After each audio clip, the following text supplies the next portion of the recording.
पैसा तो आप खूब कमाते हैं मगर बचत नहीं हो पाती है, या फिर आमदनी अठन्नी और खर्चा रुपया है, तो ऐसे में आपको कौन से आसान, अचूक और असरदार उपाय करने चाहिए? आइए जानते हैं पंडित जी से। बताइए पंडित जी। देखिए, दो प्रकार के मनुष्य हैं, एक तो जन्म सिद्ध हैं, एक कर्म सिद्ध हैं। जन्म सिद्ध वो लोग हैं जो टाटा, बिरला, अंबानी के यहाँ पैदा हो गए, तो उनसे आप नहीं पूछ सकते हैं कि आप कौन सी क्लास में पढ़ रहे हैं, या आप कहाँ नौकरी करते हैं, या आप क्या करते हैं। वो तो पैदा होते ही सोने का कटोरा लेकर के लाखों करोड़ों नौकरों के स्वामी होकर के पैदा ही हुए हैं, तो उन्हें कुछ करने की जरूरत नहीं है। उन्हें तो सारी सुख सुविधा जितने दिन का प्रारब्ध है सब मिलेगा ही। लेकिन एक होते हैं कर्म सिद्ध।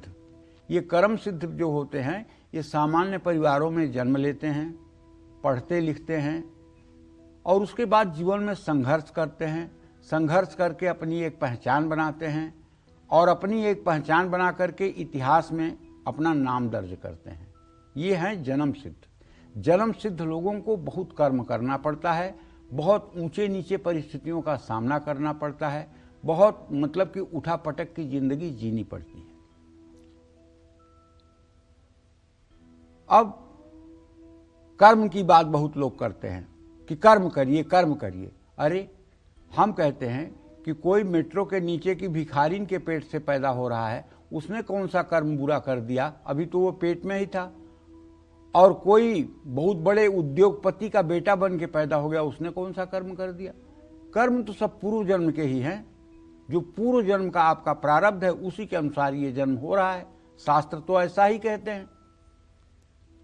तो भैया, अगर आप जन्म सिद्ध हैं तब तो कोई बात नहीं, आप आनंद करिए। लेकिन अगर आप कर्म सिद्ध बनना चाहते हैं, आप अपने से अपनी पहचान स्थापित करना चाहते हैं, तो मेरी एक बात मान लीजिए।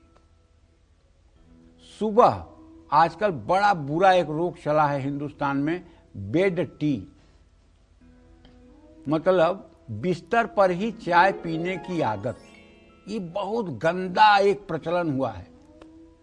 और बेड टी में क्या होता है कि काफी % लोग बिना मुंह धोए, बिना कुल्ला किए चाय पी लेते हैं।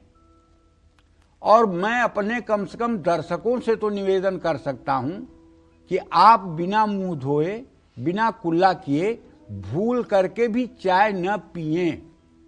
ऐसा करने से दुर्भाग्य आपका पीछा नहीं छोड़ेगा और अस्वस्थता ऊपर से आपके शरीर में बनेगी। और जूठे हाथों से कभी भी पैसे, गाय या अग्नि का स्पर्श नहीं करना चाहिए। देवी देवताओं पर चढ़े हुए फूल अगर सूख गए हैं तो उन्हें फौरन हटाना चाहिए। शाम के समय सोना, पढ़ना, भोजन करना, ये तीनों काम भूल करके भी नहीं करना चाहिए।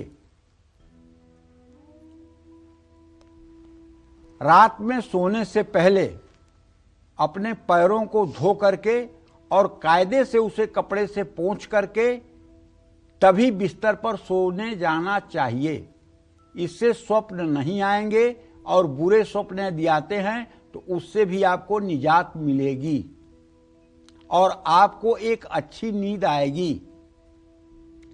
यदि किसी गंगा जी के किनारे स्मशान में कोई भगवान शिव की प्रतिमा या शिवलिंग स्थापित है तो वहां पर अभिषेक करने से, जल, दूध, शहद चढ़ाने से हर प्रकार के दुर्भाग्य से मनुष्य को राहत मिलती है। और हाँ, एक बात और कहना चाहूंगा, जैसे आप पैसा गिन रहे हैं और नोट फंस रही है, कुछ लोग करते क्या है, थूक लगा करके भी उंगलियों पर पैसा गिन लेते हैं।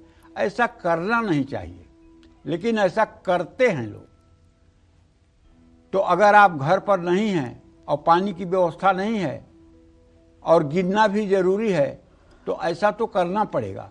लेकिन कोशिश करिए कि अगर पैसा गिनने के स्थान पर आपका कोई काम है तो आपको एक मतलब छोटी सी डिब्बी में एक स्पंज रखना चाहिए और उसमें थोड़ा सा पानी डाल देना चाहिए, और जब आपको पता चले कि नोट फंस रही है तो जरा उस पानी में अपनी उंगली लगा करके और तब नोट गिनना चाहिए।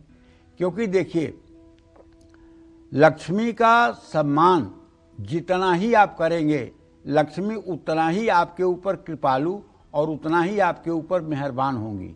इस बात को अच्छी तरह से जान लीजिए। जय मां विंध्यवासिनी।